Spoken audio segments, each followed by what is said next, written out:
ఆయన ఉన్నది ఆ రాష్ట్రంలో కాబట్టి పక్క రాష్ట్రం అన్నాడు. దానికి ఎవరికి పొడుచుకొచ్చిందంట. ఏం మీకు పొడుచుకొచ్చింది? ఇలా ఈ పొడుచుకొచ్చి ఈ సోషల్ మీడియా వేదిక మాట్లాడుతున్న అందరూ చెప్తున్నాను, ఏంటి మీకు పొడుచుకొచ్చింది? ఏంటి దాంట్లో తప్పట్టేది? మీరు పక్క రాష్ట్రం కాదా? దాంట్లో తప్పట్టాల్సిన అవసరం ఏముంది? దాంట్లో ఆయనకు సంబంధించినటువంటి సినీ పరిశ్రమలో జరుగుతున్నటువంటి అవార్డుల గురించి మాట్లాడాడానా, ఇక్కడ కూడా ఇస్తే బాగుంటుందనే సందర్భంతో మాట్లాడాడానా, అది కూడా ఏమిటో నమస్కారాలతో చాలా వినమ్రంగా అడుగుతున్నానని చెప్పాడు. ఆయనకున్నటువంటి సంస్కారం అది. ఆయనకున్నటువంటి సంస్కారం ఎక్కడ, మీరెక్కడరా బాబు? అరే మీరు ఎవడన్నా ఒక్కడన్నా అడ్రస్ తెలుసా? మీరు ఎవడన్నా ఇవాళ ఉన్నాయి కదా అని చెప్పేసి యూట్యూబ్లో ఒకడొకడు కూర్చొని మాట్లాడి అటేదో బయట తిప్పుకోవటము, దానికి 10 మంది లైక్లు తప్పుతుందా? మీరు ఎవరికైనా తెలుసా? మీరు ఎవరికైనా? అందరికంటే ఏదో బాధేసేస్తుందంట వాళ్ళకి. ఏం బాధేస్తున్నారు మీ అందరికీ? ఇదే చంద్రబాబు నాయుడు గారిని గత ప్రభుత్వం లోపల పెడితే, ఇదే గుంటూరు జిల్లాలో మా పవన్ కళ్యాణ్ గారు ఇచ్చిన మాట ప్రకారం బంద్ చేస్తుంటే ఆ బంద్ చేసి కేసులు మేము పెట్టించుకున్నాం. ఈ రోజుకి మా మీద కేసులు పెండింగ్ ఉన్నాయి.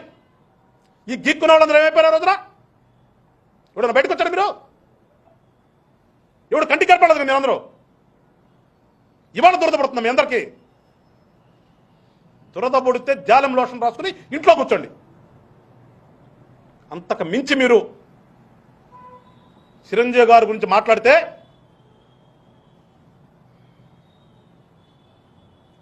మా రియాక్షన్ కూడా ఇట్లాగా ఉంటుంది. మేము కూటమి ధర్మాన్ని పాటిస్తున్నాం. వేళ కూడా చెప్తున్నా, పవన్ కళ్యాణ్ గారు ఇచ్చినటువంటి మాట కానీ ఆయన మాట్లాడే మాట కానీ జవదాటి ముందుకెళ్ళట్లా. మేము మీరందరూ ఎన్ని వేషాలు వేసినా కానీ ఇవాళ చిరంజీవి గారిని ట్రోల్ చేస్తున్నారో మాకు తెలీదా? 15 సంవత్సరాలు కూటమి ఉండాలి, ఈ రాష్ట్రం బాగుపడాలని చెప్పేసి పవన్ కళ్యాణ్ గారు అంటుంటే, సరే రాజకీయంగా మన పాత్ర ఏంటి అనేది కూడా పక్కన పెట్టి మేము ఎస్ అనుకుంటున్నాం. ఈరోజు కూడా దానికే ప్రాధాన్యత ఇస్తున్నాం.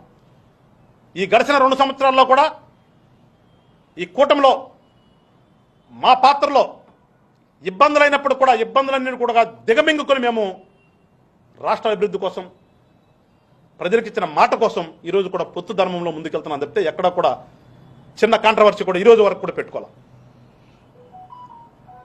కానీ ఎవరైతే ఇవాళ వచ్చి చిరంజీవి గారి పేరుతో రకరకాలుగా మాట్లాడుతున్నారో ఇదంతా కూడా ఒక రాజకీయ కుట్ర కోణంలోనే నేను అభివర్ణిస్తున్నాను. దీని వెనక కూడా ఒక రాజకీయ కుట్ర కోణం ఉందో దీనికి వెనక. అది ఎవరు చేస్తున్నారనేది ఈ మాట్లాడే పెద్ద మనుషులందరికీ కూడా తెలుసు. నిజాలు ఎప్పుడు కూడా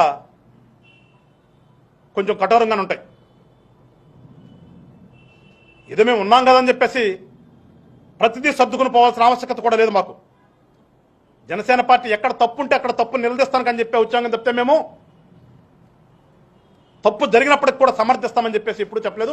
ఇప్పుడు చెప్తున్నాం, తప్పుని ఎప్పుడు కూడా సమర్థించాం.